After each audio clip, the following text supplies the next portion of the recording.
L'un des sujets qui est abordé dans le Chassidut, c'est justement l'élévation du corps par rapport à l'élévation de l'âme.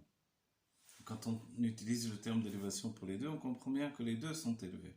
Ceci dit, la source du corps est plus élevée que la source de l'âme. Aussi, c'est pour cela que dans la Géoula, l'âme doit finalement revenir dans le corps, non plus comme un être donneur de vitalité, mais ouvertement un être qui viendra chercher la vitalité dans le corps, lequel, au moment de la Géoula, va dévoiler sa supériorité.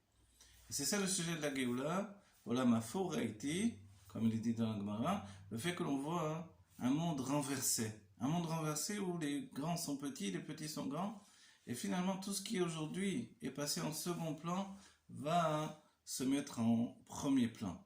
Jusqu'au sujet de Ve'aleviim à Kohanim, Ve'akohanim à Leviim. C'est-à-dire que les Kohanim d'aujourd'hui deviendront les Leviim dans la Géoula, et les Leviim deviendront les Kohanim. Sous-entendu que ce qui nous apparaît comme de la rigueur aujourd'hui sera comme de la générosité, ce qui apparaît comme de la générosité apparaîtra comme de la rigueur. De la même manière, le corps, qui en tout point peut paraître comme de la rigueur, peut paraître lié plus naturellement aux forces du mal, tout au moins à ceux qui entraînent vers le bas, dans la Géoula, va entraîner une élévation par le dévoilement de l'essence.